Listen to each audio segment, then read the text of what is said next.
बच्चों, आज का हमारा चैप्टर है कोशिका। कोशिका चैप्टर में आज हम पढ़ेंगे उसके सिद्धांत, संरचना और कार्य से जो PYQ आए हुए हैं रेलवे में, उनका आज हम अध्ययन करेंगे। तो कोशिका में जो पहला टॉपिक है वो है जंतु कोशिका, एनिमल सेल। तो जंतु कोशिका के बारे में आज PYQ करेंगे हम। चलते हैं क्वेश्चन पर। पहला क्वेश्चन देखो, पहला क्वेश्चन है निम्नलिखित में से कौन सा कोशिकीय घटक अधिकांश प्राकेंद्रियों, प्राकेंद्रियों किसे बोलते हैं? प्रोकैरियोट्स, प्रोकैरियोट्स को बोलते हैं प्राकेंद्रियां, इनमें मौजूद नहीं होता है। तो कौन सा कोशिकीय घटक होता है जिनमें मौजूद नहीं होता? तो वो होता है केंद्रक झिल्ली। ऑप्शन नंबर बी, केंद्रक झिल्ली होती है जो अधिकांश प्राकेंद्रियों में मौजूद नहीं होती है। आई बात समझ में? अब देखो,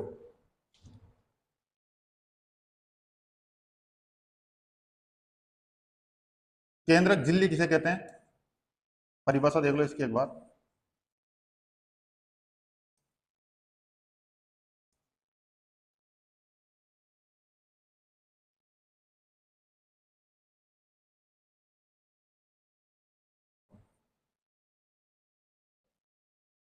केंद्रक का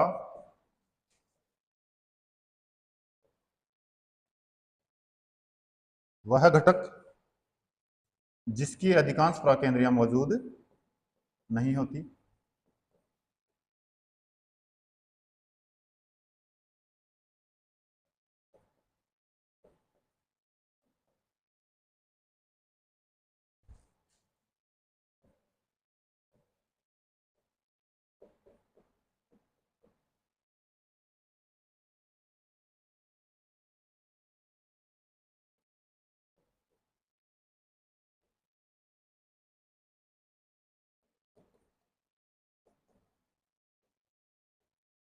या जो अधिकांश प्राकेंद्रियों में मौजूद नहीं होता, या जो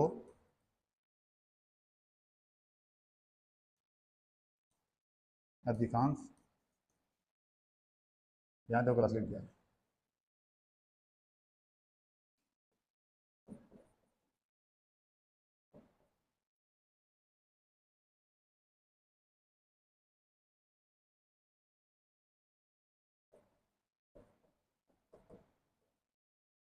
प्राकेंद्रियों में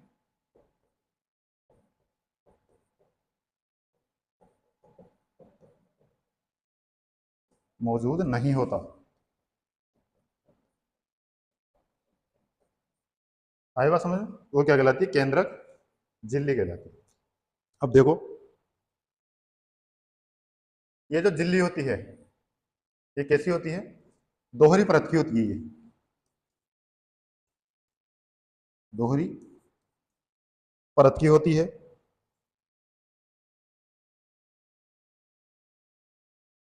कार्य, कार्य क्या होता है इसका? इसका कार्य होता है केंद्र को चारों ओर से घेरे रहना। केंद्रक को घेरे रहना या उसकी सुरक्षा करना, या सुरक्षा करना, ये कार्य किसका होता है? केंद्रक झिल्ली का होता है। इसमें देखो एक जाली पाई जाती है, उसका नाम क्या है? अंत प्रद्रव्य जाली का, अंत अंत प्रद्रव्य जाली का। ये किससे जुड़ी होती है? ये जुड़ी होती है केंद्रक से, सॉरी केंद्रक झिल्ली से। जो अंत प्रद्रव्य जालिका होती है इसमें क्या पाए जाते हैं? इसमें पाए जाते हैं राइबोसोम्स।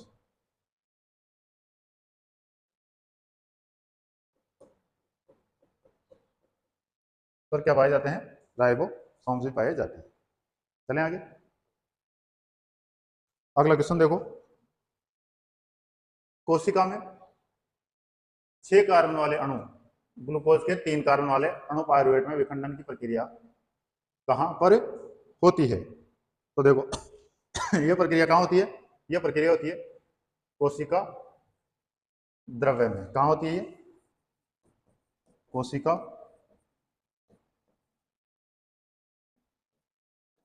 द्रव्य में होती है ये। अब देखो जो कोशिका द्रव्य होता है ये कैसा होता है, जेलीनुमा, तरल पदार्थ होता है ये, जेलीनुमा तरल पदार्थ होता है ये। कहाँ पाया जाता है, तो ये पाया जाता है, स्थान क्या है इसका,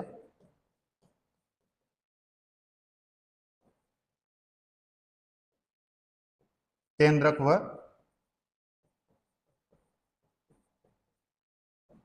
कोशिका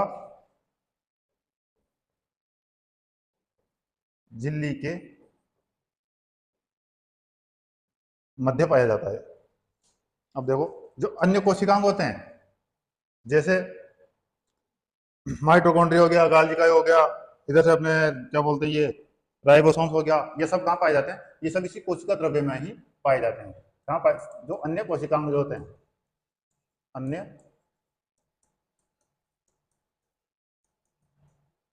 कोशिकांग होते हैं, ये कहाँ पाए जाते हैं, ये सारे कोशिका द्रव्य में ही पाए जाते हैं। आगे चलते हैं।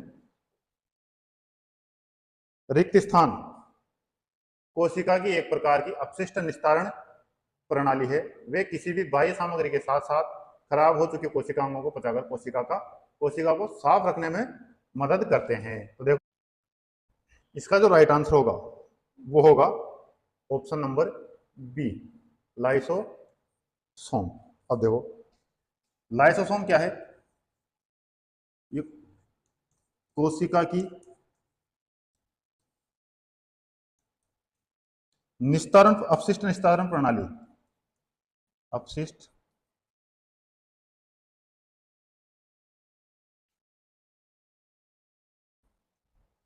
निस्तारण प्रणाली कहलाती है। आए बात समझ में। इसका जो मुख्य कार्य होता है, इसका मुख्य कार्य होता है पाचन करना,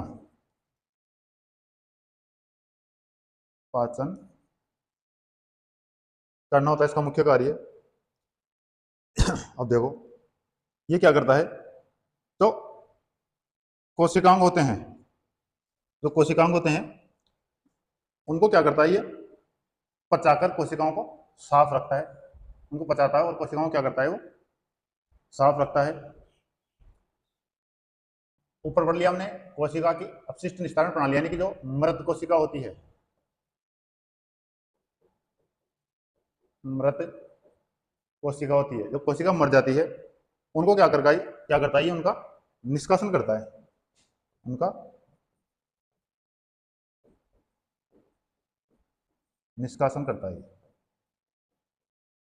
चलें आगे।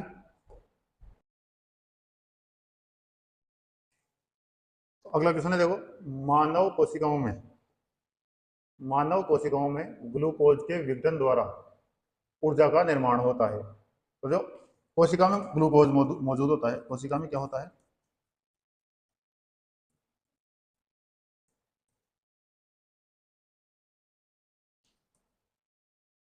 ग्लूकोज, उसका क्या होता है विघटन, यानी कि वो टूटता है। तो टूटने से क्या होता है, ऊर्जा का उत्पादन होता है, ऊर्जा का उत्पादन होता है। तो पूछ रहा है ग्लूकोज के विघटन के लिए इनमें से किसकी आवश्यकता होती है। तो ग्लूकोज का विघटन होता है वो किसके द्वारा होता है या किसकी वजह से होता है, वो होता है ऑक्सीजन की वजह से, ऑक्सीजन। तो जो ग्लूकोज के टुकड़े होते हैं, ग्लूकोज टूटता है, उसमें किसकी आवश्यकता होती है, उसमें होती है ऑक्सीजन की आवश्यकता। चलें आगे।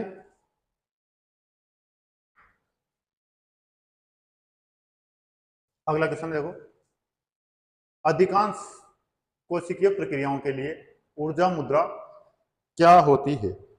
अधिकांश कोशिकीय प्रक्रियाओं के लिए ऊर्जा मुद्रा होती है, ऊर्जा मुद्रा वो क्या होती है, ऊर्जा मुद्रा तो वो होती है एटीपी, एटीपी। अब देखो एटीपी का फुल फॉर्म क्या होता है, एडिनोसिन ट्राइफॉस्फेट,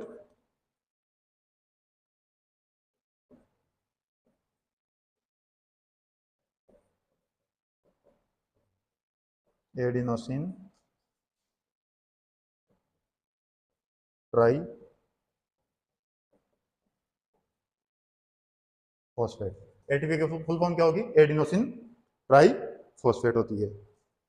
अब जो ये होता है एटीपी, ये क्या होता है? एक कार्बन रसायन होता है। ये क्या होता है? एक कार्बनिक रसायन या कार्बन रसायन।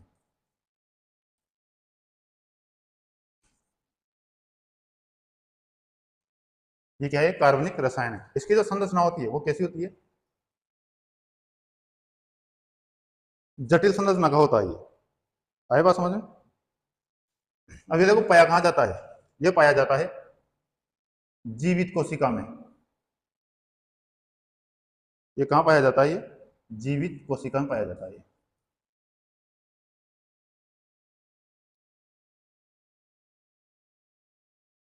ये पाया जाता है जीवित कोशिका में पाया जाता है। आए बात समझ? चलें आगे। इस कोशिकांग को कोशिका की आत्महत्या की थैली के रूप में जाना जाता है। तो जो आत्महत्या की थैली किसे कहते हैं? कोशिका की आत्महत्या की थैली। तो कोशिका की आत्महत्या की थैली कहलाती है ऑप्शन नंबर डी, लाइसोसोम। आत्महत्या की थैली।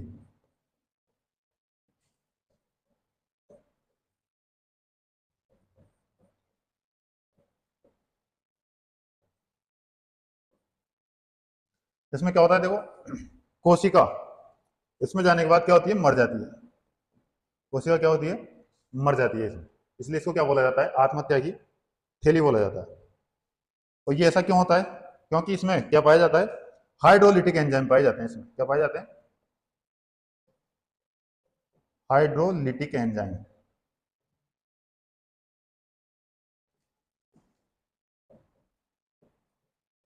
हाइड्रोलिटिक एंजाइम पाए जाते हैं, इसलिए क्या होती है? कोशिका मर जाती है। अब एक होता है देखो इसका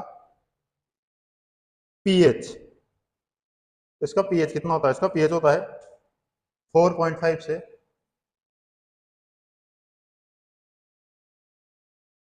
5 तक। और इसकी प्रकृति 4.5 से 5 तक प्रकृति कैसी हो जाती है? अम्लीय। कैसी होती है प्रकृति? अम्लीय प्रकृति का होता है।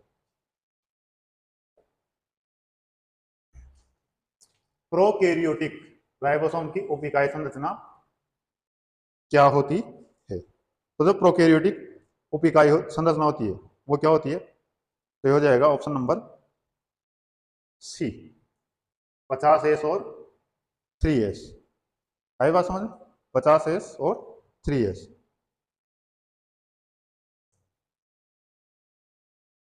अगला क्वेश्चन है, प्राक केंद्र की कोशिका प्रोकैरियोटिक सेल की कुछ विशेषताओं का उल्लेख नीचे किया गया है।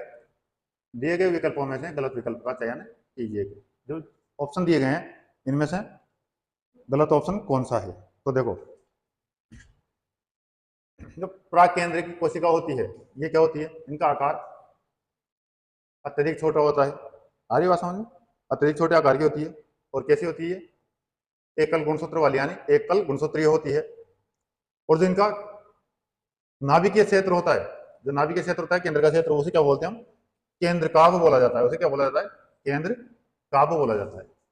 तो इनमें से कौन सा विकल्प सही नहीं है? Option number A. क्या दिया है? झिल्लीबद्ध कोशिकाओं की मौजूदगी इसमें क्या होती है? नहीं होती है इसमें। आई बात समझ?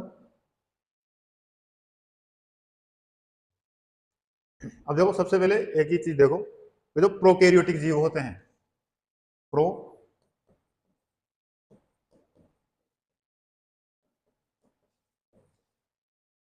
प्रोकैरियोटिक जीव किसे कहा जाता है?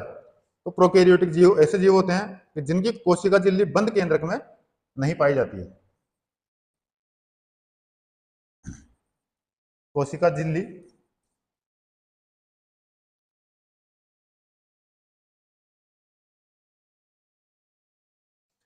बंद केंद्रक में नहीं पाई जाती।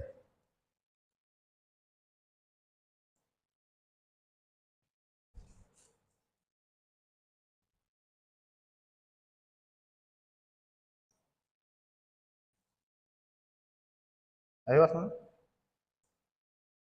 अगला क्वेश्चन देखो, जब एटीपी में टर्मिनल फास्फेट लिंकेज को जल के उपयोग द्वारा तोड़ा जाता है तो कितनी ऊर्जा मुक्त होती है? तो जो टर्मिनल फॉस्फेट लिंकेज होता है उसको क्या किया जाता है? जल के द्वारा तोड़ा जाता है, लिंकेज को जल के द्वारा तोड़ा जाता है। तो इसमें जो उत्पन्न होने वाली ऊर्जा है उसके बारे में पूछा है, तो वो हो जाएगा कितना? 30.5 kilo mole, option number C, 30.5 kilo mole. चले आगे। कौन सा कोशिकांग विषाक्त पदार्थों और औषधियों के जहरीले प्रभाव को खत्म कर देता है? राइट आंसर होगा इसका ऑप्शन नंबर ए, जो अंतर्द्रव्य जालिका होती है।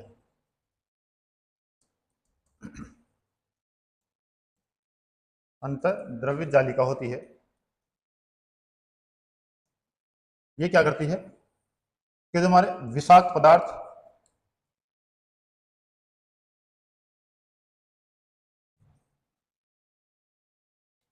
या जो औषधियां होती है, दवाई होती है, उनका क्या होता है? जहरीला प्रभाव हो जाता है कभी कभी। जैसे हम बोलते हैं कि दवाई हमें क्या हुआ, सूट नहीं करी, तो उसका क्या क्या होता है? गलत इफेक्ट हो जाता है। तो उनके जो प्रभाव होते हैं उन सबको खत्म कौन करता है? उन सबको खत्म करता है अंतर्द्रव्य जालिका। किस प्राणी ऊतक में चपटी कोशिकाएं होती है? कौन से प्राणी के ऊतक में होती है चपटी कोशिकाएं? क्या हो जाएगा आंसर? ऑप्शन नंबर सी, सल की उपकला। सल की उपकला, सल की उपकला में तो कोशिकाएं होती है वो कैसी होती है? चपटी होती है, चपटी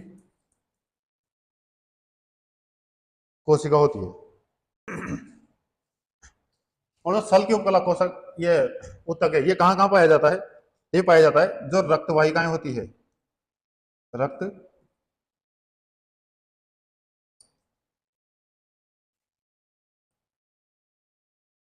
रक्त वाहिकाओं की भित्ति यानी उसकी दीवार पर पाई जाती है। और कहां पाई जाती है दूसरी? तो ये पाई जाती है फेफड़ों के वायु कोषों में।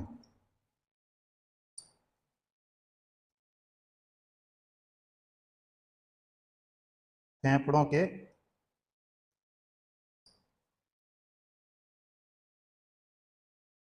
वायु कोषों में पाई जाती है। आई बात समझ? चलें आगे। अगला क्वेश्चन देखो, कौन सा कथन गलत है? जो गलत कथन है वो हमें बताना है। तो देखो पहला क्या है इसमें, किण्वन की प्रक्रिया के लिए ऑक्सीजन आवश्यक नहीं है। तो जो किण्वन होता है यानी जो सड़न होती है उसके लिए ऑक्सीजन की प्रक्रिया, ऑक्सीजन आवश्यक होता है क्या इस प्रक्रिया के लिए? तो नहीं होता। तो ये हमारा ऑप्शन क्या है? सही है। मतलब ये कथन सही है, ये ऑप्शन नहीं, कथन जो है वो सही है। फिर है दूसरा, श्वसन के प्रथम चरण में पायरुविक अम्ल का निर्माण होता है, तो ये कथन भी सही है। श्वसन के प्रथम चरण में ग्लूकोज का विघटन होता है, यह भी सही है। माइट्रोकॉन्ड्रिया में ऑक्सीजन की सहायता से एसिटिक अम्ल का विघटन होता है, तो ये नहीं होता। तो राइट आंसर कौन सा? Option number D. तो माइट्रोकॉन्ड्रिया होता है उसमें एसिटिक अम्ल का विघटन ऑक्सीजन की सहायता से नहीं होता है। चलें आगे। कशेरुकियों की यकृत कोशिकाओं में एसईआर द्वारा कौन सा महत्वपूर्ण कार्य किया जाता है? तो देखो सबसे पहले तो एसीआर का फुल फॉर्म क्या होता है? एसीआर का फुल फॉर्म होता है smooth endoplasmic reticulum. Smooth endoplasmic reticulum ACR का फुल फॉर्म होता है। तो पूछा है कि इसका महत्वपूर्ण जो कार्य है वो क्या होता है? इसका महत्वपूर्ण कार्य है औषधियों और विषों का निराविषीकरण, ऑप्शन नंबर ए। अब देखो आगे है, किस कोशिकीय घटक को कोशिका के प्रोटीन के कारखाने के रूप में जाना जाता है? कोशिका के प्रोटीन के कारखाने के रूप में किसे जाना जाता है? कौन सा होता है भाई कोशिका प्रोटीन का कारखाना? तो वो होता है राइबोसोम, ऑप्शन नंबर ए। कोशिका के प्रोटीन के कारखाने के रूप में किसे जाना जाता है? राइबोसोम को जाना जाता है। अब देखो जो राइबोसोम होता है वो किससे मिलकर बना होता है? ये बना होता है R N A, R N A व प्रोटीन। आर एन ए और प्रोटीन दोनों से मिलके ये बना होता है। दूसरा है, ये क्या है? प्रोटीन संश्लेषण का स्थान भी है। प्रोटीन संश्लेषण स्थान भी है। तो यहाँ प्रोटीन का क्या होता है? संश्लेषण भी होता है। चले आगे। फिर देखो भाई, कोशिका का पावर हाउस किसे कहा जाएगा? माइटोकॉन्ड्रिया को। Option number A right answer.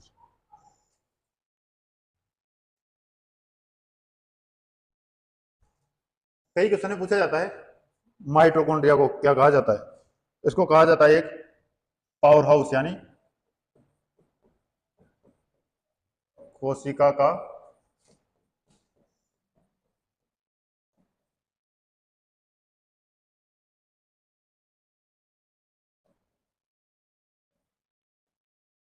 बिजली घर। माइटोकॉन्ड्रिया को क्या कहा जाता है? कोशिका का बिजली घर भी कहा जाता है।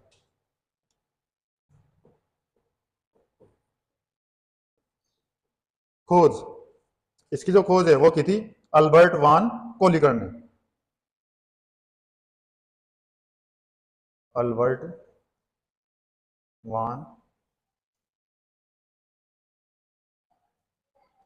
कोलिकर ने कब की थी?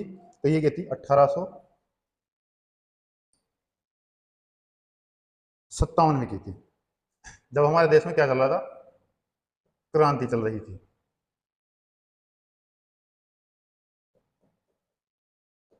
अठारह की क्रांति चल रही थी। अगला क्वेश्चन देखो, यूकेरियोटिक कोशिकाओं के निम्न में से किस कोशिकांग को आत्मघाती थैली भी कहा जाता है? आत्मघाती थैली हमने पढ़ लिया, किसे कहा जाता है? Option number D. लाइसोसोम को क्या क्या कहा जाता है? आत्मघाती थैली कहा जाता है इसमें। चलें आगे।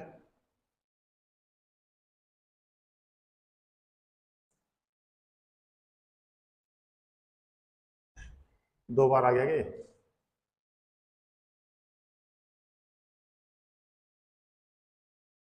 नहीं, अलग अलग है भाई। ये 13/6/2022 है और ये 13/9/2022 है। राइट आंसर क्या हो जाएगा? राइट आंसर वापस से हो जाएगा लाइसोसोम। चलें आगे। अगला क्वेश्चन देखो आज का, स्लाइडेन और स्वान द्वारा दिया गया कोशिका सिद्धांत निम्न में से किन जीवों पर लागू नहीं होता? तो देखो, स्लाइडेन और स्वान दो क्या थे? साइंटिस्ट थे ये। तो इन्होंने क्या सिद्धांत दिया था? कोशिका का सिद्धांत। तो कोशिका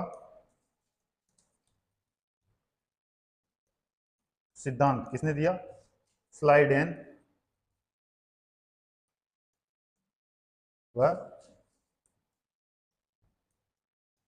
स्वान, इन दोनों ने क्या दिया था? कोशिका सिद्धांत दिया था। तो जो इनका दिया गया सिद्धांत है वो किन जीवों पर लागू नहीं होता? तो लागू नहीं होता विषाणुओं पर। Option number C. किन किन पे लागू होता है ये? कवक हो गया, जंतु, शैवाल आदि सभी पे लागू होता है। किस पर लागू नहीं होता? विषाणुओं। Option number C right answer. तो आज की क्लास को हम यही समाप्त करते हैं, बाकी क्वेश्चन हम कल पढ़ेंगे। कल तक के लिए धन्यवाद।